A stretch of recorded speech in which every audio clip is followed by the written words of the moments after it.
राखी। गांव में करिश्मा नाम की एक छोटी सी बच्ची रहा करती थी। करिश्मा के माँ बाप का बचपन में ही देहांत हो चुका था और करिश्मा गांव के मंदिर के पास रहा करती थी। गांव के कुछ लोग उसे 2 वक्त का खाना दे दिया करते थे और मंदिर के पुजारी जी ने उसके मंदिर में रहने और सोने की व्यवस्था कर दी थी। अरे करिश्मा बेटा, आज सुबह से इतनी उदास क्यों बैठी हो? क्या बात है बेटा? कोई बात नहीं काका, रक्षाबंधन का त्योहार आ रहा है। सब लोग अपने भाई को राखी बांधेंगे, लेकिन मैं तो दुनिया में बिल्कुल अकेली हूँ। अरे बेटा, चिंता क्यों करती हो? जिसका कोई नहीं होता उसका भगवान होता है। ऊपर वाला है ना, वो तुम्हारी मदद जरूर करेगा।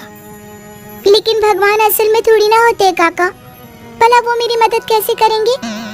अरे बिटिया, ऐसे नहीं कहते। भगवान तो सब जगह होते हैं और देखना, वो तुम्हारी मदद भी जरूर करेंगे। पुजारी जी के जाने के बाद करिश्मा उदास होकर मंदिर की सीढ़ियों पर बैठ गई। उसे कुछ भी समझ में नहीं आ रहा था। तभी कुछ देर बाद मंदिर में एक साधु आते हैं। क्या बात है बेटा, तुम ऐसे चुपचाप क्यों बैठी हो? क्योंकि मैं बहुत उदास हूँ। इस दुनिया में मेरा कोई नहीं, मैं बिल्कुल अकेली हूँ। अरे तुम्हें उदास होने की कोई जरूरत नहीं है।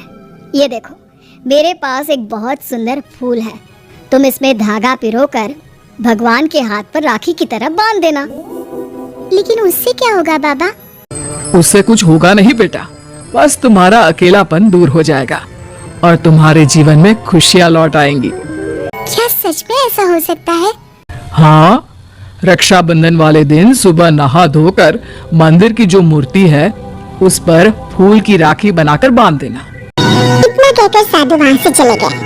अब तो करिश्मा बस हर दिन रक्षाबंधन के दिन का इंतजार करने लगी। 2-3 दिन इसी तरह बीत गए और रक्षाबंधन आ गया।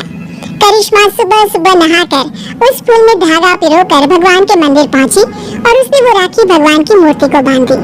ठीक उसी वक्त वहाँ पर करिश्मा से कुछ साल बड़ा एक लड़का आया और उसने अपना नाम किशन बताया। अरे करिश्मा, तुम्हारी राखी तो बहुत सुंदर है। क्या ऐसी राखी तुम मेरी कलाई पर भी बांध सकती हो? वो क्या है ना, मेरी कोई बहन नहीं है, लेकिन ये राखी में जो फूल लगा हुआ है वो मुझे किसी साधु बाबा ने दिया था और मेरे पास दूसरा कोई फूल नहीं है। लेकिन मुझे तो तुम्हारे हाथ की बनी हुई राखी ही चाहिए, कहीं से भी लेकर आओ। अब मैं क्या करूं?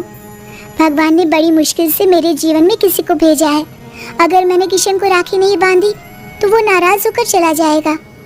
सोचते सोचते करिश्मा मंदिर के बगीचे में पहुंची और वहां से उसने फूलों की मदद से एक सुंदर सी राखी बनाई और मंदिर में पहुंची। ये देखो किशन, मैंने तुम्हारे लिए बहुत सुंदर राखी बनाई है। नहीं, मुझे वही राखी चाहिए जो तुमने भगवान को बांधी है।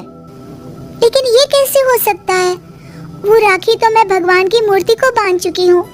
तो कोई बात नहीं, वहाँ से वो राखी उतार कर तुम मुझे बांध लो और ये जो नई राखी तुमने बनाई है वो ले जाकर भगवान को बांध दो। किशन के बार बार जिद करने पर करिश्मा ने ऐसा ही किया। जैसे ही करिश्मा ने किशन की कलाई पर राखी बांधी। देखो, अब तुम्हें मुझसे कोई गिफ्ट लेना होगा।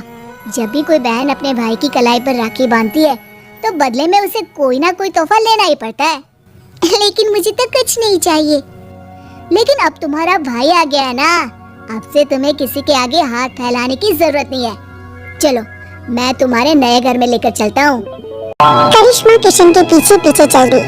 कुछ ही दूरी पर एक बहुत सुंदर सा छोटा सा घर बना हुआ था।